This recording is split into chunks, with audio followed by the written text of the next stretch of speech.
Red note viewers எல்லாருக்கும் வணக்கம். நான் சரண்யா. திருப்பூர் ரித்தன்யா கேஸ்கே இன்னும் ஒரு நீதி கிடைக்காத நிலையில அதுக்குள்ள கன்னியாகுமரியில ஒரு மிகப்பெரிய வரதட்சணை கொடுமை அப்படிங்கிறது அரங்கேறி இருக்கு. என்ன நடந்தது அப்படிங்கிறத இந்த வீடியோல பார்க்கலாம்.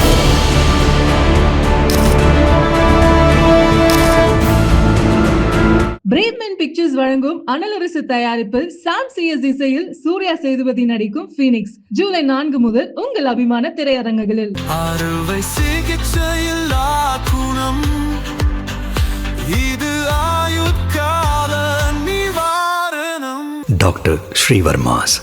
தெறிக்க விடும் காரம் நிறம் சுவையை தருகிறது. ஆச்சி மிளகாய் தூள் தெறிக்க விடும் காரம் நிறம் சுவை. திருப்பூர் ரித்தன்யாக்கு நடந்த கொடுமையிலேருந்தே இன்னும் நம்மளால நிறைய விஷயங்கள் டெய்லி ஒரு அப்டேட்ஸாக நமக்கு வந்துக்கிட்டே இருக்கு. நிறைய பேர் ஒரு ஒரு சைடில் அந்த விவாதம் எல்லாமே போயிட்டுருக்கு.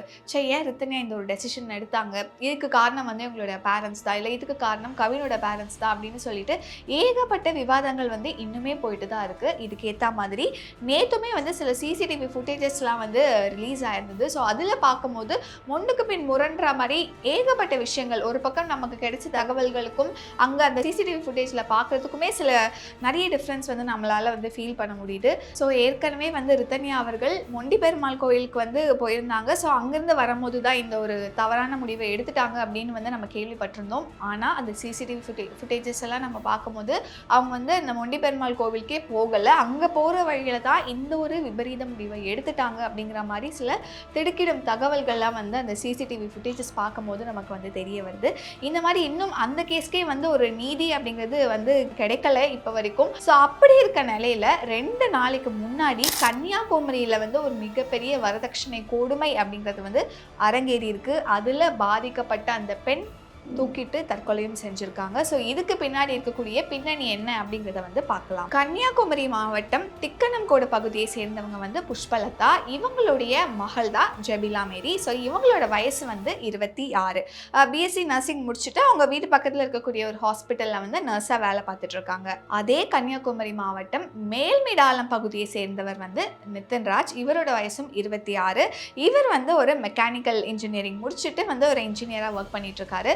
ஆனால் கல்யாணத்துக்கு அப்புறம் இவர் வேலைக்கு எதுவும் போகல அப்படின்னுமே சொல்லப்படுது. ஸோ இப்போ நிதின்ராஜ் அவர்களும் ஜபிலா மேரி இவங்க 2 பேருமே கிட்டத்தட்ட ஒரு 10 வருஷமாக லவ் பண்ணிட்டு இருக்காங்க. ஸோ 10 வருஷமாக அந்த லவ் அப்படிங்கிறது போயிட்டுருக்கு. ஸோ இவங்களோட ஃபேமிலி, அதாவது ஜெபிலாவோட ஃபேமிலி பற்றியுமே நல்லா நிதினுக்கு தெரியும். நிதினோட ஃபேமிலி அப்படின்னுமே ஜெபிலாவுக்கு நல்லா தெரியும். ஒரு நல்ல ஒரு அண்டர்ஸ்டாண்டிங்கில் தான் இவங்களோட ரிலேஷன்ஷிப் அப்படிங்கிறது இருந்திருக்கு. ஸோ இப்படி போயிட்டு இருக்கும் போது ஒரு பாயிண்ட்ல ஓகே கல்யாணம் அப்படிங்கிற ஒரு விஷயம் வரும்போது 2 வீட்டு சைட்லையுமே ஒரு மிகப்பெரிய எதிர்ப்பு அப்படிங்கிறது கிளம்புது. ஏன் அப்படின்னா இவங்க 2 பேருமே வேற வேற சமூகத்தை சேர்ந்தவங்க. அதனால எடுத்த உடனே இவங்க வீட்டில் அக்செப்ட் பண்ணிக்கல. ஒரு மிகப்பெரிய போராட்டத்துக்கு அப்புறம், நிறைய ஒரு மிகப்பெரிய பேச்சுவார்த்தைக்கு அப்புறம் தான் இவங்க 2 பேரோட வீட்லையுமே அக்செப்ட் பண்ணிக்கிறாங்க. இவங்களோட திருமணமுமே ஜனவரி 8ஆம் தேதி 2 ஃபேமிலியோட ஒரு அக்செப்டன்ஸ்க்கு அப்புறமா இந்த திருமணம் அப்படிங்கிறது நடைபெறுது. ஸோ இவங்களது ஒரு நமக்கு பார்க்கும்போது ஏதோ ஒரு ப்ராப்பரான ஒரு லவ் மேரேஜ் அப்படிங்கிறது. ஸோ அட்லீஸ்ட் ரித்தன்யாவோட விஷயத்துலையாவது சரி, அவங்களோட வீட்டிலேருந்து ரொம்ப விசாரித்து அவங்க அப்பா அம்மா பேசுறதெல்லாம் கேட்கும் போதே அவங்க நல்லா விசாரித்து, அதாவது எல்லாருமே என்ன சொல்லிட்டாங்க அப்படின்னா ஒரு பாயிண்டில் நல்ல ஒரு மிகப்பெரிய கோடீஸ்வரர், அதனால தான் அவங்களோட பொண்ணை விசாரிக்காமல் கொடுத்துட்டாங்க அப்படின்னு ஏகப்பட்ட குற்றச்சாட்டுகள் வைக்கப்பட்டிருந்துச்சு. பட் அதுக்கெல்லாம் கிளாரிஃபிகேஷன் கொடுத்துருந்தாரு. அவங்களோட அப்பா என்ன சொல்லியிருந்தாரு அப்படின்னா, இல்லை அந்த மாதிரிலாம் கொடுக்கல, ஏன்னா நல்லா விசாரித்து அந்த பையனை பற்றி எல்லாம் தெரிஞ்சுக்கிட்டு தான் நாங்கள் கொடுத்தோம் அப்படின்னு. ஸோ அவ்வளோ அரேஞ்ச் மேரேஜில் அவ்வளோ எல்லா விஷயங்களுமே கேட்டு தெரிஞ்சு முடிஞ்ச அளவுக்கு அவங்க சோர்ஸ் எல்லாம் வச்சு விசாரித்து தான் ரித்தன்யா அவர்களை கல்யாணம் பண்ணி கொடுத்துருக்காங்க. சரி, ஏதோ ஒரு சில விஷயங்கள் எங்கேயோ தப்பாகி இருக்குது, அது அரேஞ்ச்டு மேரேஜ், அதில் இப்படியான ஒரு விஷயம் நடந்துடுச்சு அப்படின்னு சொல்லலாம். ஆனால் இங்கே பார்க்கும்போது இது ஒரு லவ் மேரேஜ். நல்லாவே 2 ஃபேமிலிக்குமே 2 ஃபேமிலியை பற்றி நல்லா தெரியும். முக்கியமாக ஜெபிலாவுக்கும் நிதினோட ஃபேமிலி அங்கே இருக்கக்கூடியவங்க எப்படின்னு தெரியும். ஏன்னா 10 வருஷம் லவ் இல்லையா. ஸோ அப்படி இருக்கும்போது ஆரம்பத்தில் எந்த ஒரு விஷயமுமே 2 பேர் வீட்டு சைட்லையுமே சரி, முக்கியமாக ஜெபிலாவோட வீட்லேயும் சரி, ஜெபிலாவும் சரி, எதுவுமே இனிஷியலாக எதுவும் சஸ்பெக்ட் பண்ணல. யூஸ்வலாகவே இந்த நாகர்கோவில், கன்னியாகுமரி இந்த மாதிரியான இடங்களில் பார்த்தீங்க அப்படின்னா அந்த டௌரி வரதட்சணை கொடுப்பதும் சரி வாங்குவதும் சரி ரொம்ப அதிகமாக இருக்குது அப்படின்னு நம்ம எல்லாராலையுமே கேள்விப்பட முடிகிற ஒரு விஷயமா தான் இருக்குது. இதே தான் அந்த கொங்கு சைடுமே சொல்லியிருந்தோம். ரித்தன்யா அவங்களோட விஷயத்துலையுமே இதுதான் சொல்லியிருந்தோம். இது கிட்டத்தட்ட பார்க்கும்போது எப்படி இருக்குன்னா, தமிழ்நாடு ஃபுல்லாக வந்து இந்த டவுரி அப்படிங்கிறது வந்து இந்த ரீஜனில் இருக்குது இல்லை அப்படிங்கிறது வந்து நம்மளால் பிரிக்கவே முடியல.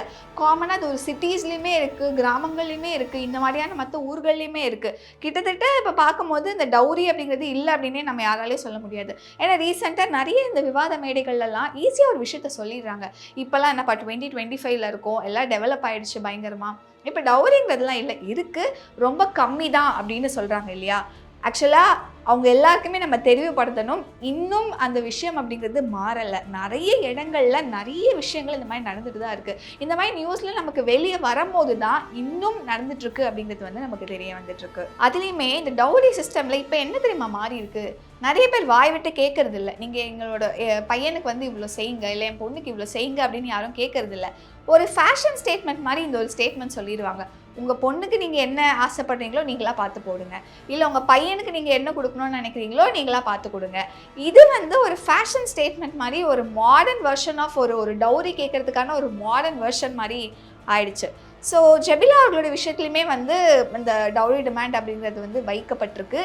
அதாவது ஜெபிலாவுடைய அம்மா வந்து ஒரு லிஸ்ட்டே கொடுத்துருக்காங்க, என்னென்ன விஷயங்கள் வந்து கல்யாணத்துக்காக வரதட்சணையாக கொடுத்தாங்க அப்படிங்கிறத. அதாவது 7 லட்சம் ரூபாய் ரொக்க பணம் கொடுத்துருக்காங்க, 50 சவரன் தங்க நகைகள் கொடுத்துருக்காங்க, இது கூடவே சேர்ந்து 2 லட்சத்துக்கு மதிப்பான சில இந்த சீர்வரிசை பொருட்கள்லாம் இருக்கும் இல்லையா, அது செஞ்சுருக்காங்க. இது இல்லாமல் ஒரு புது பைக் நிதின் அவர்களுக்கு, இது கூடவே சேர்ந்து 50 லட்சம் ரூபாய்க்கு வந்து ஒரு புது வீடுமே வந்து வாங்கி கொடுத்துருக்காங்க. இதோட மதிப்பெல்லாம் டோட்டலாக பார்க்கும் போதே கிட்டத்தட்ட ஒரு 1.5 கோடிக்கு வந்து அவங்க இந்த வரதட்சணை மட்டுமே கொடுத்துருக்காங்க. அண்ட் ஆல்சோ இந்த என்கேஜ்மெண்ட் டைம்லேயே வந்து இன்னொரு 5 லட்சம் ரூபாய் கொடுத்ததாகவுமே வந்து ஜெபிலா அவங்களுடைய அம்மா வந்து சொல்லியிருந்தாங்க. ஆனால் இன்னொரு விஷயம் என்ன அப்படின்னா, நிதின் வீடு சைட்ல இருந்து ஜெபிலாக்கு வந்து ஒரு பொட்டு தங்கம் கூட அவங்க கொடுக்கவே இல்லை அப்படின்னு அவங்க அம்மா சொல்லியிருந்தாங்க.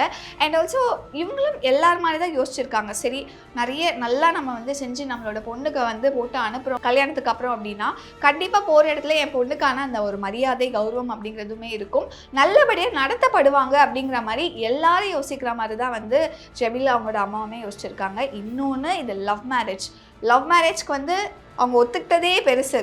அதெல்லாம் தாண்டி லவ் மேரேஜ்க்கு அவங்க அக்செப்ட் பண்ணிக்கிட்டு இவ்வளோ விஷயங்கள் அவங்க செஞ்சுருக்காங்க இல்லையா. ஏன்னா அரேஞ்ச் மேரேஜில் தான் இந்த மாதிரியான விஷயங்கள் நம்ம வந்து கேள்விப்படுவோம். இவ்வளோ தூரம் வந்து ஒரு கிட்டத்தட்ட 1.5 கோடிக்கு வந்து அவங்க அந்த பொருட்கள் எல்லாமே கொடுத்து வந்து டவுரியாக கொடுத்து வந்து கல்யாணம் பண்ணி வச்சுருக்காங்க. பட் லவ் மேரேஜாக இருந்தாலுமே வந்து அதெல்லாம் அவங்க பெருசாக யோசிக்கல, சரி நம்மளோட பொண்ணு போகிற இடத்துல நல்லா இருந்தால் போதும்பா அப்படிங்கிற மாதிரி ஒரு மைண்ட் செட்டில் தான் வந்து இவ்வளோவுமே பண்ணியிருக்காங்க. சரி இவ்வளவும் பண்ணி கொடுத்து அவங்க பொண்ணு சந்தோஷமாக இருந்தாங்களா அப்படின்னு கேட்டால் கிடையாது, கொஞ்ச நாள் கூட கிடையாதுங்க. கல்யாணம் அன்னைக்கு இருக்குது பார்த்தீங்களா, அன்னைக்கே பிரச்சனை அப்படிங்கிறது ஆரம்பிச்சிருச்சு. இப்போ என்ன ஒரு பேச்சுவார்த்தை அப்படின்னா, கல்யாணத்துக்கு ஒரு நாளைக்கு முன்னாடியே வந்து மாப்பிள்ளைக்கு வந்து செயின் போடுறதா வந்து பேசியிருக்காங்க போல இருக்கு. ஆனால் அவங்களால கரெக்டாக கல்யாணத்துக்கு முன்னாடி நாள் போட முடியலையா. ஸோ இதனால என்ன ஆகுதுன்னா, மண்டபத்தில் கல்யாணம் முடிஞ்ச உடனே நிதின் அவர்கள் வந்து இதை மனசில் வச்சுட்டு கோச்சிட்டு ஜெபிலா கிட்ட கூட சொல்லாமல் கிளம்பி நேராக வண்டி எடுத்துகிட்டு சாப்பிட்டுட்டு வண்டி எடுத்துகிட்டு வீட்டுக்கு போயிடுறாராம். ஸோ இதுலேயுமே லைட்டாக அவங்க வந்து அவங்க மனசுடைஞ்சு போயிடுறாங்க. என்னடா இது, கல்யாணம் ஆகி அந்த கல்யாண மண்டபத்திலேயே என்ன இவங்களோட இப்படி வந்து நடந்துக்கிறாங்களே அப்படிங்கிற மாதிரி ஒரு டிசப்பாயின்மெண்ட் தான் வந்து பொண்ணு வீட்டு சைடில் இருக்குது. ஸோ இதெல்லாம் தெரிஞ்சுட்டு என்ன பண்ணுறாங்கன்னா, அடுத்த நாளே ஜெபிலாவுடைய அம்மா வந்து போயிட்டு இந்த செயினுமே போட்டுடுறாங்க. சரி இவ்வளோ சின்ன சின்ன விஷயங்கள் இந்த மாதிரி நடந்தாலுமே வந்து இதுக்கப்புறம் பிரச்சனை இருக்காதுப்பா அப்படின்னு நினைக்கும் போது தான் திடீர்னு ஒரு நாள் ஜனவரி 8 உங்களோட கல்யாணம் ஆகுது. அப்படி இப்படின்னு கிட்டத்தட்ட ஒரு ஏப்ரல் மே மாதம் என்ன நடக்குது அப்படின்னா, திடீர்னு ஒரு நாள் ஜெபிலா வந்து அழுதுகிட்டே அவங்களோட அம்மா வீட்டுக்கு வந்து வராங்க. வந்து என்ன கேட்குறாங்கன்னா, அம்மா எனக்கு ஒரு 5 லட்சம் ரூபாய் காசு வேணுமா, என் வீட்டில் பயங்கரமாக கேட்டு என்னை வந்து டார்ச்சர் பண்ணுறாங்க, நீ தயவுசெய்து இதை கொடு அப்படின்னு கேட்குறாங்க. ஜபிலாவோட அம்மா என்ன சொல்றாங்கன்னா, இல்லம்மா என்னால் முடியாது, ஏன்னா நான் என்னென்ன உனக்கு பண்ண முடியுமோ எல்லாமே அந்த கல்யாண நேரத்திலே வந்து நான் கொடுத்துட்டேன், இதுக்கு மேலே எனக்கு கொடுக்கறதுக்கு எதுவுமே இல்லை அப்படின்னு சொல்லியிருக்காங்க. உடனே ஜெபிலா பயங்கரமாக கதறி எழுதுமா, நீ மட்டும் எனக்கு அந்த காசை கொடுக்கல அப்படின்னா என்னை பயங்கரமாக டார்ச்சர் பண்ணுவாங்கம்மா, என்னால் அதை தாங்கவே முடியாது அப்படின்னு அவங்களும் மனசுடைஞ்சு அழ. என்ன இருந்தாலும் ஒரு தாய்க்கு வந்து தன்னுடைய குழந்தை வந்து இந்த மாதிரி பயங்கரமாக அழுறாங்க அப்படின்னா யாராலங்க மனசை பொறுத்துக்க முடியும். அந்த மாதிரி தான் அவங்களும் சரி ஓகே இது கூட கொடுத்துட்டா அட்லீஸ்ட் அவள் சந்தோஷமாக இருப்பாளே அப்படிங்கிறதுக்காக அவங்க கழுத்தில் போட்டிருந்த அந்த தாலியை வச்சு 5 லட்சம் ரூபாய் உடனே எடுத்து கொடுத்துருக்காங்க. ஜெபிலாவும் வாங்கிட்டு போகிறாங்க. ஸோ அப்போவுமே அவங்க என்னன்னா சரி இதுக்கப்புறமும் எந்த பிரச்சனையும் இருக்காது, என் பொண்ணு நல்லா அவங்க சந்தோஷமாக வாழ்வா அப்படின்னு நினச்சிட்டு இருக்காங்க. கொஞ்ச நாளைக்கு அப்புறம் இவங்க என்ன பண்ணுறாங்கன்னா அந்த 50 லட்சம் ரூபாய் கொடுத்து ஒரு வீடு வாங்கி கொடுத்தாங்க இல்லையா, சரி என் பொண்ணு எவ்வளோ சந்தோஷமாக இருக்கா அதை போய் பார்க்கணும் அப்படின்னு எல்லா தாய்க்கும் இருக்கிற மாதிரி அவங்களுக்கும் இருந்திருக்கு. போய் அந்த வீட்டை பார்க்கறதுக்காக போயிருக்காங்க. ஆனால் அங்கே போய் பார்க்கும்போது தான் அந்த ஜெபிலா கணவர் மட்டும் கிடையாது, அவங்களுடைய மொத்த குடும்பமும் அப்பா அம்மா அவங்களுடைய சகோதரி சித்தி அப்படின்னு ஒரு கூட்டு குடும்பமாக அந்த வீட்டில் வந்து இருந்திருக்காங்க. பட் அது கூட ஓகே ஃபைன், அது கூட்டு குடும்பமாக இருக்காங்க, எல்லாம் ஓகே, சந்தோஷமாக இருந்தாங்கன்னா ஓகே தான் அப்படின்னு அவங்க யோசிச்சுட்டு இருக்கும்போது அன்னைக்கு அவங்க அம்மா முன்னாடியே ஜெபிலாவை அவ்வளோ தகாத வார்த்தைகள்லாம் வந்து பேசுகிறாங்க. அதை கேட்டுட்டு அவங்களால அதை தாங்கிக்கவும் முடியல, என்ன பேசுறதுன்னுமே தெரியல. திரும்ப உடனே அவங்க ஜெபிலாவை கூப்பிட்டு வந்து சொல்கிறாங்க, மா இந்த மாதிரி இது நீ தேர்ந்தெடுத்துக்கிட்ட வாழ்க்கை, ஏன்னா லவ் மேரேஜ்.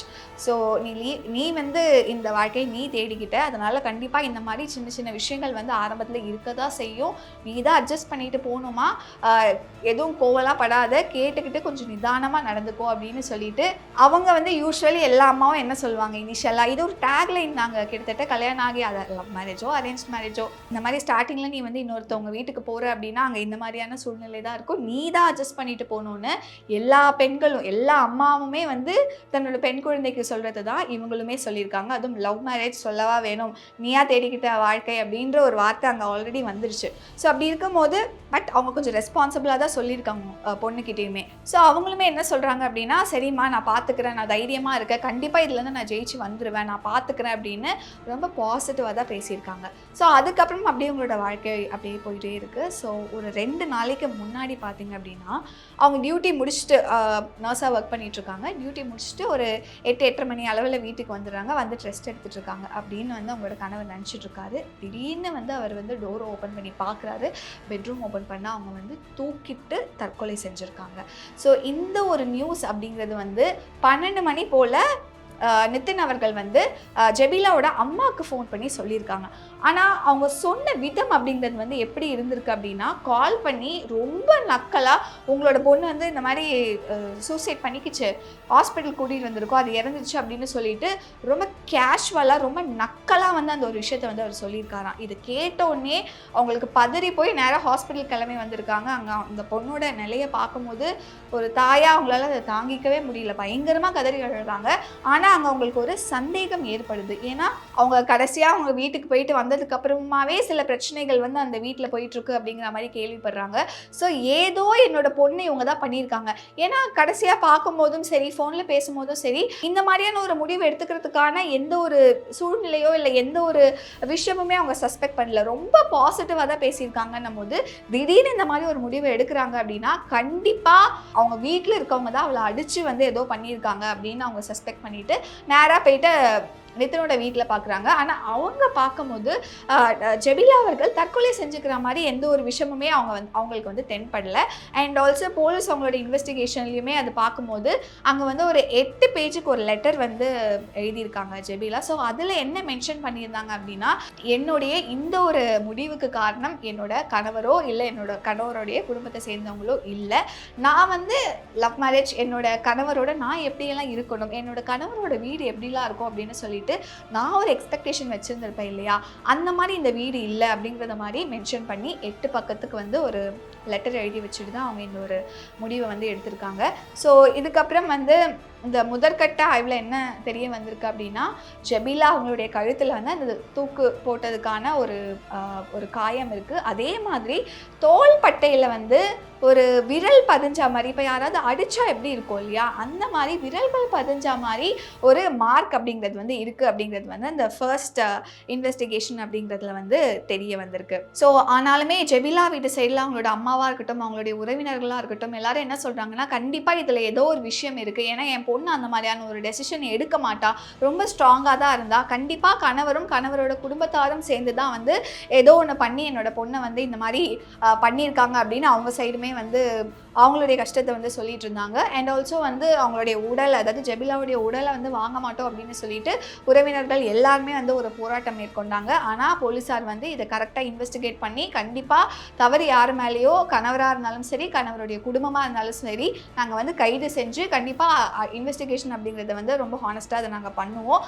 அதனால நீங்கள் வந்து உடலை வாங்கிக்கோங்க அப்படிங்கிற மாதிரி ஒரு சமாதானமுமே வந்து பண்ணியிருக்காங்க. ஸோ ஏற்கனவே இந்த ரித்தன்யா விஷயத்துலேயே இன்னும் நமக்கான அந்த ஒரு நீதி கிடைக்கல. எப்போ வந்து அந்த நீதி கிடைக்கும் அப்படின்னு நம்ம எல்லாருமே பார்த்துட்ருக்க நேரத்தில் திரும்ப பார்த்தீங்க அப்படின்னா கன்னியாகுமரியில் இந்த மாதிரி ஒரு சம்பவம், ஏற்கனவே திருவள்ளூர்லேயுமே இதே மாதிரியான ஒரு பெண்ணுக்கு திருமணமான ஒரு 4-5 நாள்லேயே வரதட்சணை கேட்டு நீ திரும்ப வீட்டுக்கு வரும்போது ஏசி எடுத்துகிட்டு வரணும் அப்படின்னு, இல்லை 4 பவுன் காசு 4 பவுன் நகை எடுத்துகிட்டு வரணும் அப்படின்னு சொல்லிட்டு பயங்கரமாக அந்த பொண்ணை டார்ச்சர் பண்ணி அந்த பொண்ணுமே வந்து தற்கொலை செஞ்சு உயிரிழந்திருந்தாங்க. ஸோ இந்த மாதிரி ஒரு விஷயம் மாறி மாறி இந்த டௌரி அப்படிங்கிறது வந்து இனிமே வந்து நம்ம யாருமே வந்து இல்லை அப்படிங்கிற ஒரு விஷயமுமே சொல்லக்கூடாது. ஏன்னா இன்னும் நிறைய இடங்களில் வந்து அது நடந்துக்கிட்டு தான் இருக்குது. ஸோ இந்த 3 பெண்களுக்குமே அவங்களுக்கு கிடைக்க வேண்டிய நீதி அப்படிங்கிறது வந்து கூடிய சீக்கிரம் கிடைக்கணும் அப்படிங்கிறத வந்து நம்ம வேண்டி கேட்டுக்கலாம். பிரேவ்மேன் பிக்சர்ஸ் வழங்கும் அனலரசு தயாரிப்பில் சாம் சிஎஸ் இசையில் சூர்யா சேதுபதி நடிக்கும் ஃபீனிக்ஸ் ஜூலை 4 முதல் உங்கள் அபிமான திரையரங்குகளில். அறுவை சிகிச்சையில் குணம் இது ஆயுட்கால நிவாரணம். டாக்டர் ஸ்ரீவர்மாஸ். தெறிக்க விடும் காரம் நிறம் சுவையை தருகிறது. ஆச்சி மிளகாய் தூள் தெறிக்க விடும் காரம் நிறம் சுவை.